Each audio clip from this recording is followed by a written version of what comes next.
Assalamualaikum warahmatullahi wabarakatuh. Bismillah, walhamdulillah, wassalatu wassalamu ala rasulillah wa ala alihi wa sahbihi wa mawalah. La hawla wa la quwwata illa billah, amma ba'du. Bapak Ibu, para ikhwatal iman, para dhuyufullah, para dhuyufur rahman, para calon tamu-tamu Allah, para calon tamu-tamu baginda Rasulullah Muhammad sallallahu alaihi wasallam, baik jemaah umrah ataupun para calon jemaah haji yang insyaallah akan selalu dan selalu dicintai dan dimuliakan oleh Allah Subhanahu wa taala. Amin amin amin ya mujibas sailin. Para ikhwatal iman, jumpa lagi bersama saya dan channel ini yang selalu membahas seputar rangkaian ibadah umrah dan ibadah haji. Nah, kebetulan kali ini saya akan membahas sedikit seputar ibadah haji. Apa sebab? Karena ini sudah diambang memasuki bulan-bulan haji, ya. Ini udah detik-detik akhir juga di musim-musim umroh. Nah, artinya kalau udah musim umroh ini berakhir, nanti di akhir Syawal sudah barang tentu ini sudah memasuki bulan haji. Nah, kebetulan tidak sedikit di antara para calon jemaah haji yang nunggu kabar berita masalah haji, baik terkait dengan pembiayaan, kemudian kuota dan lain sebagainya seperti itu. Nah, alhamdulillah, alhamdulillah atas kunjungan Bapak Presiden kita kemarin, Bapak Joko Widodo ke Arab Saudi yang bertemu langsung dengan putra mahkota yaitu Muhammad bin Salman. Beliau disambut dengan luar biasa, yang kemudian endingnya itu mendapat hadiah. Katakanlah mendapat hadiah ya. Apa sebab? Karena kemarin itu ketika Bapak Presiden kita Joko Widodo kembali ke tanah air itu mendapat pemberitaan bahwa ternyata kuota haji Indonesia itu ditambah menjadi 20.000 jemaah. Masya Allah, tabarakallah, Alhamdulillah. Nah, kalau bicara masalah kuota haji, menurut saya ini sesuatu yang sangat menarik dan memang ditunggu-tunggu oleh masyarakat. Wabil khusus bagi para calon jemaah haji yang sudah menunggu berpuluh-puluh tahun gitu kan. Nah, itu dia Bapak Ibu. Artinya ketika kita mendapat kabar berita bahwa wah, Indonesia ini dapat tambahan kuota haji, sudah barang tentu mereka itu bahagia gitu kan. Syukur-syukur di tahun ini saya yang berangkat gitu loh maksudnya Bapak Ibu. Sehingga sering saya sampaikan bahwa ketika berbicara masalah kuota haji, ini menurut saya pembahasan yang sangat menarik dan sangat ditunggu-tunggu oleh para calon jemaah haji. Nah, lalu apa yang bisa saya sampaikan dengan adanya kabar terbaru masalah penambahan kuota haji ini? Satu, tujuan saya Bapak Ibu supaya nanti para calon jemaah haji ini nggak punya pikiran negatif. Ada tuh, kemarin juga ada jemaah umroh dari Semarang itu bertanya begini, Ustadz, kenapa ya padahal saya itu jadwalnya tahun ini kok bisa kegeser di tahun depan gitu kan. Ini ada kong tali kong di sana gitu kan. Sehingga mereka itu punya pikiran negatif Bapak Ibu. Paham ya? Jadi dengan adanya kabar berita ini supaya nanti ada pencerahan, penjelasan yang lebih detail menurut saya seperti itu. Nah, perlu diketahui bahwa di tahun 2023 kemarin, di musim haji yang kemarin, Indonesia itu mendapat jatah kuota haji sebanyak 221.000. Ini informasi yang saya dapat Bapak Ibu. Ya, sebanyak 221.000. Yang kemudian dengan adanya kunjungan Bapak Joko Widodo ke Arab Saudi kemarin, ya kan, bertemu langsung dengan putra mahkota Muhammad bin Salman, ternyata negara Indonesia ini mendapat tambahan kuota sebanyak 20.000. Nah, paham ya? Sebanyak 20.000, bukan 200.000 loh. Tambahannya 20.000. Nah, seperti itu. Yang jumlah keseluruhannya insya Allah jemaah haji di tahun 2024 ini nanti insya Allah sebanyak 241.000. Masya Allah, tabarakallah. Ini yang patut kita syukuri Bapak Ibu. Sehingga sekali lagi besar harapan dengan adanya penambahan kuota haji Indonesia ini sebanyak 20.000 setiap tahun misalnya ya. Syukur-syukur di tahun depan bisa 30.000 tambahannya. Nah, syukur-syukur seperti itu sehingga bisa mengurangi antrian banyaknya jemaah haji. Bisa mengurangi gitu loh. Maksudnya yang tadinya jadwal keberangkatan kita kurang 10 tahun, syukur-syukur bisa kurang 8 tahun. Nah, seperti itu. Yang tadinya kurang 8 tahun, syukur-syukur bisa kurang 4 tahun. Nah, ini dia yang saya maksud Bapak Ibu. Sehingga ini menurut saya merupakan salah satu kabar yang sangat bahagia, khususnya bagi para calon jemaah haji yang udah nunggu berpuluh-puluh tahun. Apalagi yang udah sakit-sakitan, ya kan, yang udah tua, yang udah sepuh. Ini sangat rentan sekali ya.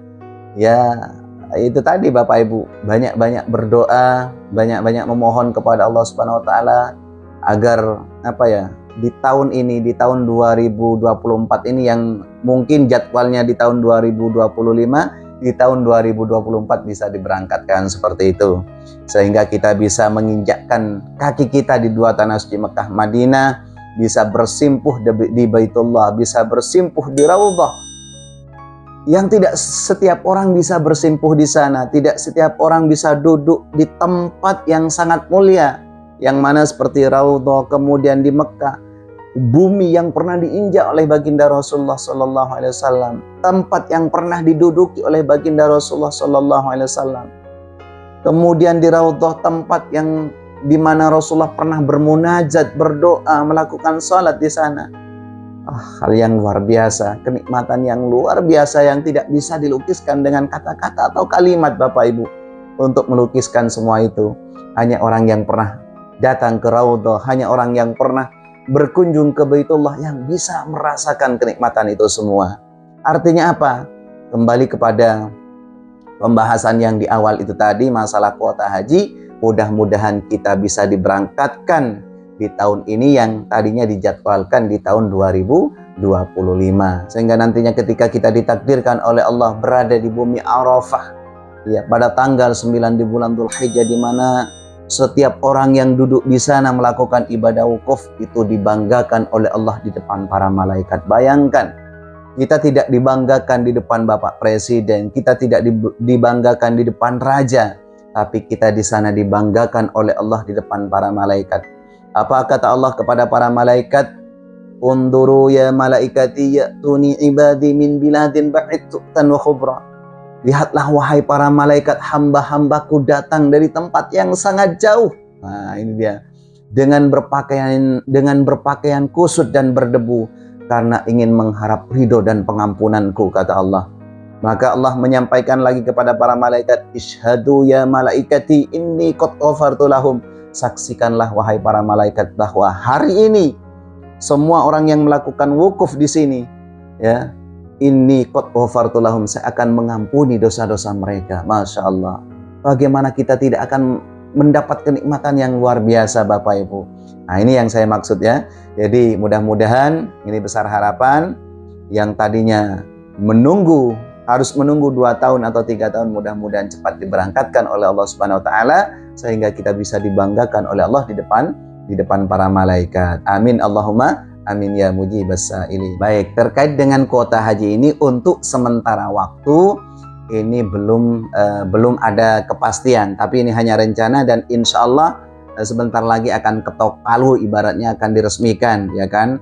Karena untuk sementara waktu sampai saat ini di bulan November, akhir November ini ya, udah detik-detik akhir di bulan November, ini belum masuk ke sistem e-hajnya Arab Saudi. Jadi masalah penambahan kuota ini Bapak Ibu. Tapi ya itu tadi, besar harapan mudah-mudahan ini cepat diresmikan dan mudah-mudahan setiap tahun itu selalu ditambah. Nah, seperti itu. Nah, yang jadi pertanyaan, lalu kuota sebanyak 20.000 jemaah ini dibagikan kepada setiap provinsi atau gimana Pak Ustadz? Misalnya ya, setahu saya, kemarin saya kan hanya baca sedikit di websitenya Kemenak itu ya. Setahu saya ini nanti akan dibagikan menjadi 2. Satu, nih, tolong diingat dan diperhatikan. 18.400 itu nanti akan dibagikan jatahnya, maksudnya dibagikan kepada jemaah haji reguler. Sementara untuk 1.600 itu nanti akan dibagikan kepada PIHK, penyelenggara ibadah haji khusus, seperti travel seperti itu. Itu nanti akan mendapat jatah kenaikan kuota Bapak Ibu, penambahan kuota ya. Jadi sekali lagi tolong diingat, jadi angka 20.000 jemaah penambahan kuota ini nanti akan dibagikan menjadi dua. Satu untuk haji reguler itu sebanyak 18.400. Kemudian yang kedua itu nanti akan dibagikan kepada haji khusus, penyelenggara haji khusus, yaitu sekitar 1.600. Nah itu dia, berarti haji khusus juga mendapat tambahan kuota. Namun ada satu hal penting yang perlu diingat terkait dengan penambahan kuota ini Bapak Ibu. Artinya gini, ini nanti akan ada kriteria yang mungkin masuk di kuota penambahan. Satu contoh ya, misalkan dari segi nomor urut. Kemarin itu misalnya terakhir nomor urutnya nomor 20. Terakhir kemarin waktu tahun 2023. Nah, ini nanti nyambung ke nomor urut 21 ya, mohon maaf. 21. Nggak bisa dong dari nomor urut yang 20 di tahun kemarin harus melunjak ke nomor 30, nggak seperti itu. Ini kriterianya Bapak Ibu. Itu yang pertama. Kedua, nanti ada juga persyaratan yang harus di atas 18 tahun. Nah, umurnya harus di atas 18 tahun usianya. Jadi seumpama ternyata ada salah satu jemaah kena penambahan kuota, kok ternyata usianya di bawah 18 tahun, ini masih belum boleh berangkat. Saya rasa paham ya. Ini tolong diingat dan diperhatikan. Ya nggak tahu kalau mungkin bisa negosiasi, tapi ini peraturannya, kriterianya seperti itu. Jadi yang pertama harus sesuai nomor urut. Dari nomor 20 yang kemarin misalnya di musim tahun 2023 itu nanti nyambung ke nomor urut selanjutnya, yaitu nomor urut 21, 22, 23 dan seterusnya. Tidak boleh dari misalnya dari nomor 21 langsung ke nomor 30. Itu yang pertama. Kedua, yaitu tadi sekalipun misalkan ada satu jemaah yang kena penambahan kuota yang tadinya masih dijadwalkan 2 tahun lagi, kok ternyata harus dipanggil. Nah, dipanggil untuk berangkat, ini yang harus diperhatikan masalah usianya, yaitu harus di atas 18 tahun. Ini kriteria yang bisa diterima oleh Kemenak Bapak Ibu. Nah, saya rasa paham sampai di sini ya Bapak Ibu, itu terkait dengan kriteria untuk memenuhi syarat keberangkatan, seperti itu. Nah, baik, mungkin ada pertanyaan nih di antara para calon jemaah haji. Nah, Pak Ustadz, tolong kasih bocoran kira-kira provinsi mana aja ini yang dapat tambahan kuota haji gitu kan. Ternyata setelah saya baca di websitenya Kemenak itu, Provinsi Jawa Timur itu mendapat jumlah terbanyak sekitar 3.897. Wah, ini Provinsi Jawa Timur ya, 3.897 itu mendapat tambahan kuota. Artinya apa? Ini siap-siap bagi para calon jemaah haji yang ada di Jawa Timur, yang tadinya mungkin dijadwalkan kita berangkat tahun 2025, siap-siap insya Allah tahun 2024 ini berangkat, seperti itu. Nah, mungkin ini ada yang penasaran, yang bertanya-tanya, loh kenapa Pak Ustadz kok Provinsi Jawa Timur yang mendapat tambahan kuota gitu kan, mendapat tambahan kuota terbanyak? Sebetulnya semua provinsi itu mendapat tambahan kuota, cuman ini Jawa Timur yang paling banyak gitu loh maksud saya. Karena antrian jemaah haji di Jawa Timur, nah ini dia Bapak Ibu, itu mencapai kurang lebih loh ya 1 jutaan lebih, 1.100.000 sekian. Nah seperti itu Bapak Ibu. Ini berarti kan angka terbanyak untuk khusus Jawa Timur. Kemudian di posisi yang kedua itu daerah Jawa Tengah. Daerah Jawa Tengah itu masih nggak terlalu banyak ya, 3.095 sekian lah pokoknya. Ya, jadi nggak terlalu banyak. Kemudian Sumatera dan lain sebagainya itu nyusul. Intinya tahun ini Provinsi Jawa Timur itu mendapat kuota haji terbanyak ya, sekitar 3.897.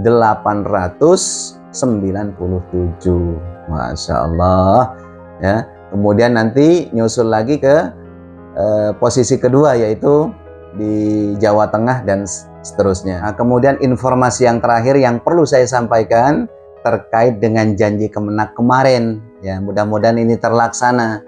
Kemenak itu berjanji kemarin akan menambah jatah air zam-zam itu menjadi 10 liter Seperti itu ya.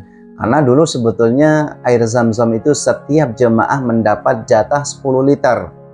Itu dulu ya, saya masih tahun berapaan itu ada di sana itu masih 10 liter. Bahkan saya cuti dari Arab Saudi itu mendapat jatah dari maskapai itu 10 liter. Gak tahu perubahannya ini di tahun berapa, saya lupa ya. Intinya Kemenak kemarin itu berjanji, itu di websitenya Kemenak loh ya. Berjanji itu kan pengen nambah jatah air zam-zam yang sebelumnya 5 liter menjadi 10 liter. Nah ini besar harapan mudah-mudahan terlaksana dan juga bisa menjadi salah satu obat kepada jemaah haji nantinya ya. Karena kemarin itu banyak juga yang menurut kabar berita teman-teman saya juga yang menjadi petugas TEMUS di Arab Saudi itu ya, baik mahasiswa ataupun para mukimin, ini banyak juga jemaah yang ngeluh, khusus haji reguler ini loh, ngeluhnya masalah fasilitas, kemudian transportasi kurang maksimal katanya seperti itu. Bahkan saya dapat kabar dari salah satu teman yang bertugas di Arafah kemarin, jemaah haji itu yang biasanya diberangkatkan dari Padang Arafah setelah melakukan wukuf, biasanya setelah maghrib ya, paling mentok biasanya jam 9 habis isya, itu katanya hampir jam 2 malam diangkutnya ke Musdalifah, diantar ke Mina. Ini karena kurangnya transportasi, wallahu alam ya. Tapi untuk menutupi itu semua, Kemenak berjanji sih kemarin, mudah-mudahan ini juga terlaksana ya. Ini juga informasi penting. Jadi sekali lagi mudah-mudahan kunjungan kerja Bapak Presiden kita, Bapak Joko Widodo kemarin ke Arab Saudi yang disambut hangat luar biasa oleh putra mahkota yaitu Muhammad bin Salman, ini membuahkan hasil yang semakin memperkuat antara hubungan silaturahim antara Indonesia dengan Arab Saudi, sehingga nanti bisa negosiasi mulai masalah masalah biaya haji, kemudian hal-hal yang terkait haji dan umroh, supaya kedepannya semakin gak dipersulit lah, seperti itu. Amin, amin ya mujibas sa'ilin. Ini saja mungkin yang dapat saya sampaikan, kurang lebihnya mohon maaf yang sebesar-besarnya. Ihdinas siratal mustaqim wal afa minkum. Assalamualaikum warahmatullahi wabarakatuh.